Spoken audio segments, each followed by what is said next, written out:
Hi everyone. So I'm going to do a response to this trending video on building the perfect squirrel-proof bird feeder. Let's see what he has to say and I'll give a response.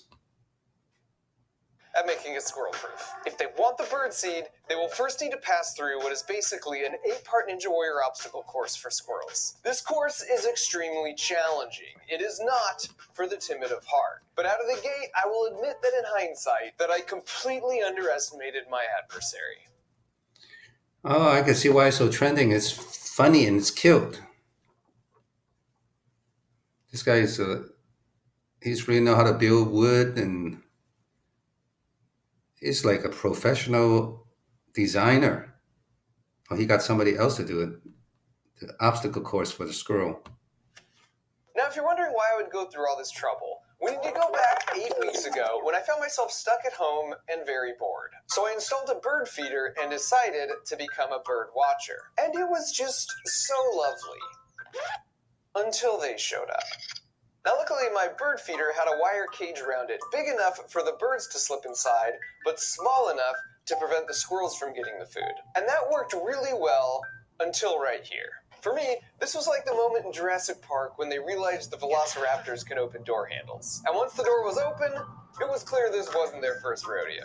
They basically cleared this whole tube of birdseed by the end of the day. Mind you, this bird feeder was advertised as being squirrel-proof, so I bought another squirrel-proof bird feeder to replace it. It's got this outer cage suspended by some springs, and so if a bird comes and lands here, it doesn't weigh that much, and it has access to the seeds. However, if a squirrel comes, it'll grab onto this cage, its weight will force the springs down, thereby preventing access to the seeds. I have no idea how the squirrels could possibly outsmart this, but let's see. And this one worked exactly as intended. You can see the birds love it, but when the squirrel comes along, the cage shifts down, and now all the seed ports are covered up.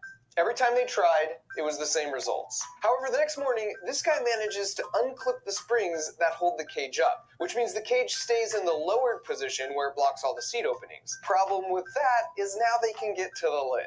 But this bird Now this squirrel outsmarted. He's a smart guy. Not every squirrel is the same. There's the smart ones and then there's the regular feeder ones. lid doesn't hinge open to give direct access, so he goes with a different tactic,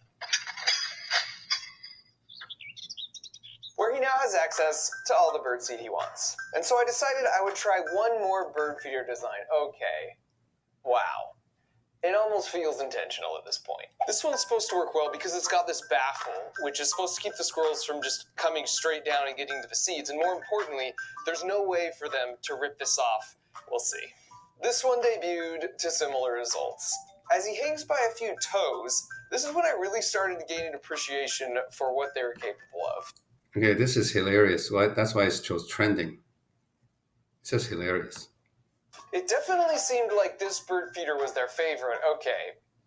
Yeah, they're flexing on me for sure. And at this point, a plan was forming in my head. But just to be thorough, I moved the post away from the fence, and I can't say I was surprised when they just climbed it. Nor was I surprised to see they could shimmy up and down a small metal pole, or even a large one for that matter. And whether they could climb a certain pole material was a moot point anyways because of this. Look at this! Amazing. These guys are basically freaking rodent-sized Simone Biles. And on some level, this is what it felt like when someone stole a package from my porch that didn't belong to them, and I harnessed that indignation, spending a year designing the Glitter Bomb bait This is hilarious. package. Hello.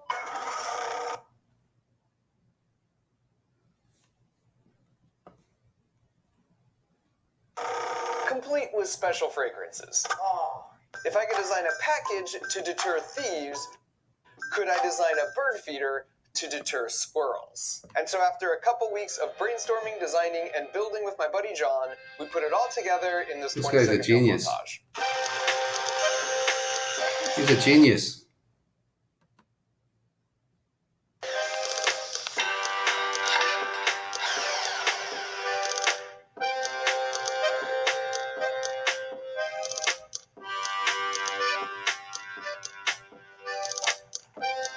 Here are the basic elements.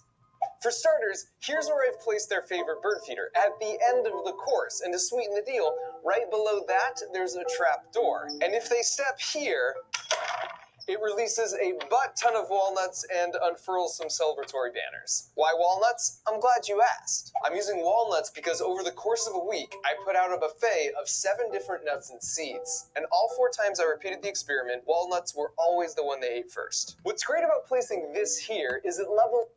Why walnuts? Because they have a lot of good omega-3. Has good oil more than the other one, beneficial. And squirrels know it by instinct. The playing field, as the birds can fly up and get as much food as they want anytime they need it. The squirrels, however, will have to work for it, because the only way to make it to this platform is if they work their way through my 8-part Ninja Warrior obstacle course, which all starts. Meet Arc 2, your personal camera assistant. Okay, It this automatically tracks your advertisement. movement and keeps you in frame so you can focus on what's important. Starts right here. This is the only platform on the course that has a pole that isn't covered in slippery stuff, which means this is where they have to climb up to enter the course. If they try and get up any other way, they can't keep a good grip, and they just slide back down. So the first challenge is the bridge of instability. Now this may look easy, but the trick is it attaches at a single point on each end. And from a physics standpoint, that makes it no different than trying to crawl across a tightrope. It's the same deceptive principle with that one carnival game that's so impossible. I broke it down in another video where I used physics to show which carnival games were basically scams and the science on how to beat them. Next up, the maze of 1,000 corridors. This one's a bit more cerebral, but if they make it through that, it will bring them to the pitchfork tumblers, which are inspired by the show Wipeout. But unlike Wipeout, I should point out that all these contraptions are squirrel friendly, and even with a little back force, they will break away and stop spinning. Now, if they can make it past the pitchfork tumblers of treachery, they come to one of my personal favorites, the home wrecker.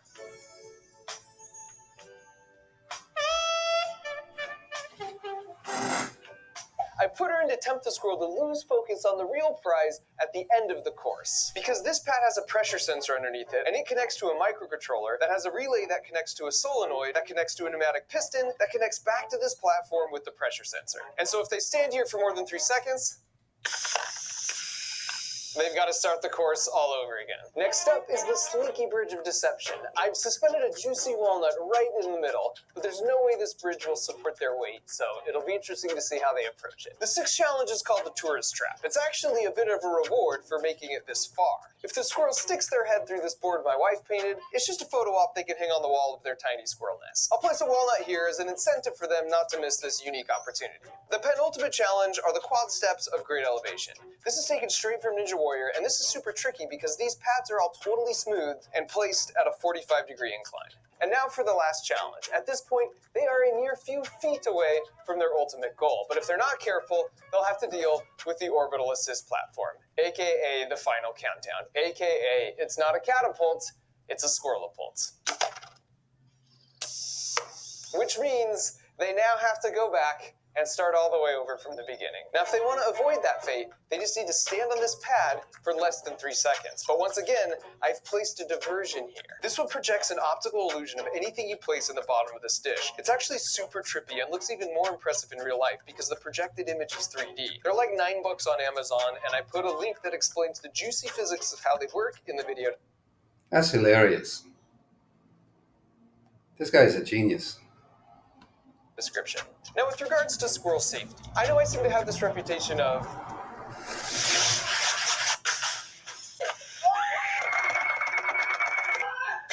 improvised high-speed projectiles, and so this one might worry a few animal lovers out there, including my wife. We have 5 pets and 1 child, and the child was the only one I had a say in. So rest assured, I can adjust the pressure on the piston, and we'll be staying way below any launch force that could hurt any of our adorable backyard contestants. And so finally, after making it through all that, we're back here at the world's most satisfying bird feeder. And as far as I'm concerned, if they make it here, they've earned the right to gorge next to the birds for as long as they want. And so after nearly a month of prep work, the course was officially open for business. They could smell the walnuts at the final station, and you could see the gears turning because right above that was their favorite bird feeder. And so before long, we had our first contender. That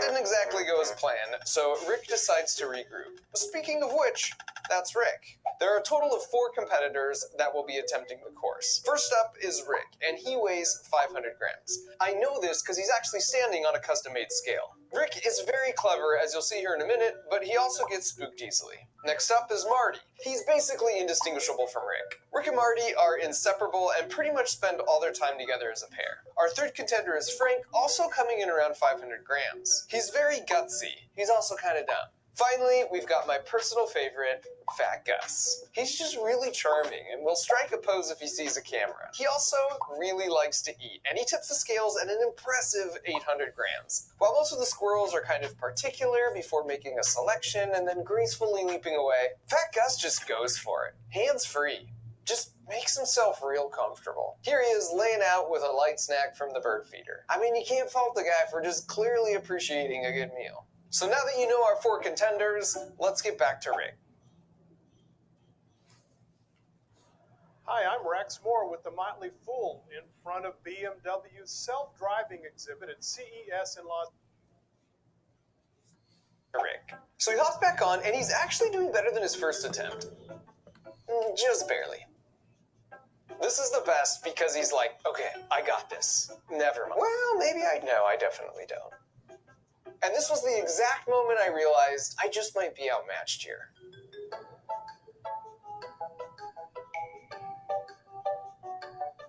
Marty was watching Rick, and after a quick dip of his toes in the water, adopts his strategy right out of the gate. Oof, so close. But an excellent recovery. And Fat Gus, perhaps predictably, comes up a little short. Which brings us to the Maze of 1,000 Corridors, which, to be honest, they mastered this one pretty quickly. Here's a solid run from Fat Gus. And now for the pitchfork tumblers of treachery. Marty was like, yeah, that's a hard pass. Fat Gus is just like, abort! Frank is just like, nope. Then he's like, wait a second. Still nope. Then Marty flies in real hot over the top. He didn't make it through, but that's partial credit as far as I'm concerned. And then here's Fat Gus with my favorite attempt by far.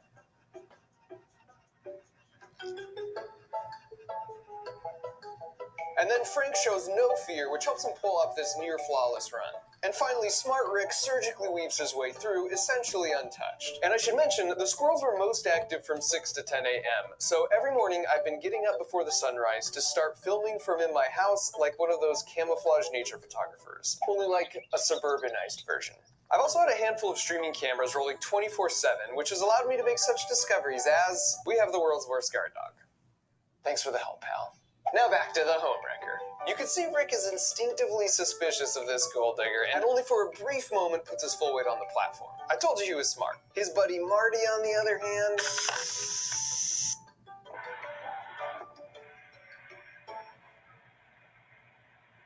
she is a cruel mistress. And because I know my wife is going to ask me, no, this will not hurt the squirrel for 2 reasons. Number 1, they are amazing like cats and always land on their feet. And 2, they themselves were jumping from this height all the time, and in some cases, much higher. In fact, squirrels are one of the few mammals that can survive a fall from any height because they make their terminal velocity so low. You can see it right here. They make their body as flat as possible, then put their tail back to increase drag. They basically become their own parachute. And then right before they land, they pull in and fully extend their arms and legs to act as shock-absorbing landing gear. This is so cool. Now back to the course where even Smart Rick eventually lets his guard down, which is exactly when she strikes. But just like all the other obstacles so far, after a day or 2, they'd mastered it. In this case, even disregarding her offering of a fresh walnut. Now on to the Slinky Bridge of Deception, and this was the sleeper obstacle in my book. That is not a large gap, which they can easily jump, but having the Slinky there just threw them off somehow. You can see how much Frank is struggling here, and he's the brave one. And Rick only jumps when Marty shows up for emotional support. But like all the obstacles so far, after a day or two, they'd mastered it. Now on to our third to last obstacle, the tourist trap. And this one was just a freaking delight. A little peanut butter really did the trick here.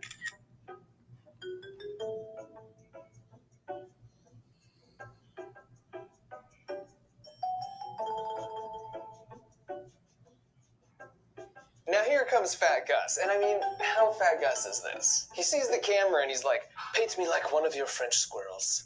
Yeah? No? No takers? Alright. Here's another classic Gus, where he looks at the camera. Wait a second. Play that back. And freeze. Zoom. Enhance.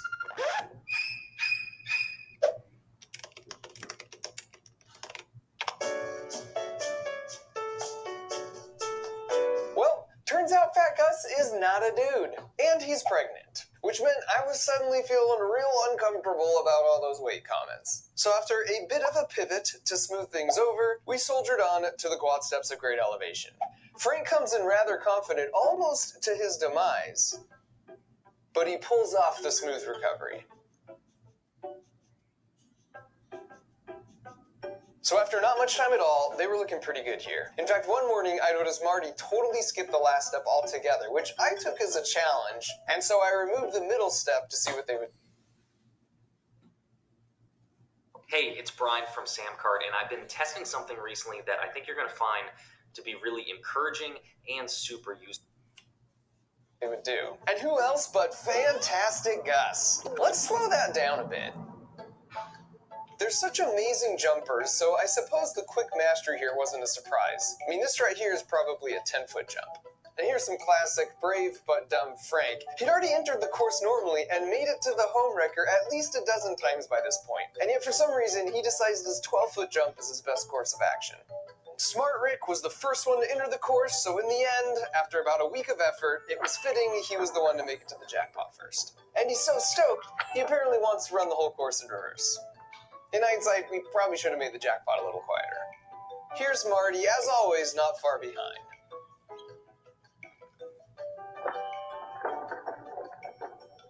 He's also a bit flighty, as you know, which worked against him here because down below Fantastic Gus, ever the opportunist, comes through with a real stroke of brilliance.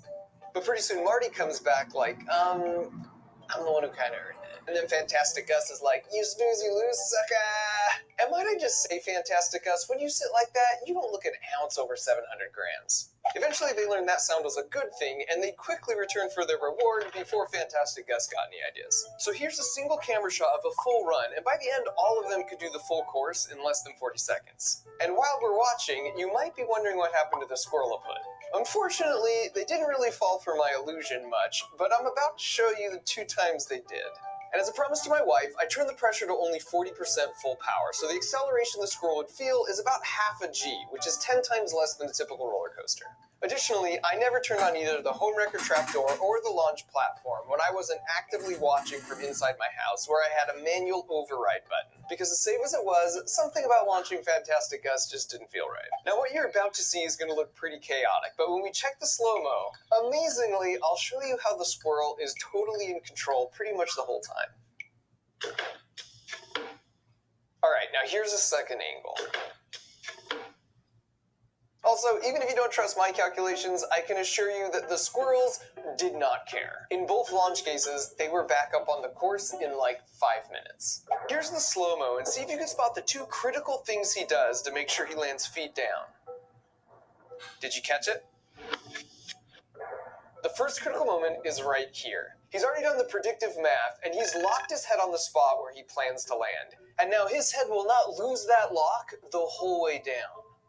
What's crazy is the time it takes him to do all the predictive math to know exactly where he will land and to lock his head is 300 milliseconds. That's exactly this long, literally less than the blink of an eye. That blows my mind, but if you think about it, it makes sense these reactions would have evolved to be razor sharp if you live your life in the trees, constantly making split-second decisions. Now besides picking the landing spot with his head, the second trick is with his arms. When he wants to keep his upper body from rotating, he has his arms out. But the moment he wants to rotate his upper body quickly, he tucks them in. And then when he wants to stop rotating, he extends them out again. This is straight up conservation of angular momentum. It's the same trick ice skaters use. Basically, bring your limbs in if you want to rotate fast, extend them out if you want to slow the rotation. My buddy Destin from Smarter Everyday also made a video analyzing how cats always land on their feet, and they do the exact same two tricks: the head target lock and bringing limbs in to rotate and out to stop rotation. Here's the second launch. Meet the LumeCube Panel Mini, our most affordable bi-color LED panel yet. The LumeCube Panel Mini was designed for... And this may look like pure luck in real time, but the slow-mo tells a different story. In that amount of time, he's already made a slight lateral push in that direction and locked his landing target with his head. We know from the previous clip he can rotate his body to any orientation, but he doesn't in this case because he sees his small push has already aligned him for the perfect landing. That's just so cool. And so after those two physics demonstrations, I disabled both the launcher and the home wrecker trapdoor and just let them enjoy the course in peace. As far as I was concerned, they had earned it. Plus, after spending a month together, we were sort of bros by this point. If they saw me coming out to work, they would certainly jump away, but then they'd just quickly be right back. And sadly, all good things must come to an end, and because I didn't want them to develop an unhealthy dependence on my handouts, after about a week of free reign, I took down the course, but in its place, I put up a specialized squirrel-sized picnic table. Every morning, this door opens to release just a few walnuts as a little treat to remind them of our good times together. Although I had to laugh that after all this, somehow I didn't anticipate on day one, Frank would immediately try and figure out and partially succeed in finding a way to beat the system. Like everything else though, they quickly caught on, and now on some mornings I'll catch them just waiting for the daily ration, chilling patiently on the bench seat. That is everyone but Fantastic Gus. Don't ever change, buddy. When I started this 2-month-long adventure trying to bird watch, I had no idea I would enjoy squirrel watching so much more. It's also made me realize that even amongst the structures and pavement and power lines, how interesting nature can be in a single suburban backyard if you just really stop to look. Even the plants are amazing. I had no idea that as vines grow, they spin around looking for something to grab onto. I didn't anticipate the wide variety of animals that use fences as inter-yard highways to get around as a substitute for all the trees that existed before we got here. Even little interactions like this spider extending his life with this very timely leap into the unknown were just so delightful to see. But of all the animals, I can definitively say now that squirrels are my absolute favorite, and they're certainly a more formidable adversary than porch pirates. They're kind of adorable, incredibly crafty, curious by nature, athletic, and persistent. Turns out squirrels can live to be 20 years old, and so I like to think that someday Fantastic Gus will bring his grand squirrels to the fence and regale them with tales of cowboys and courage and legendary walnut piles.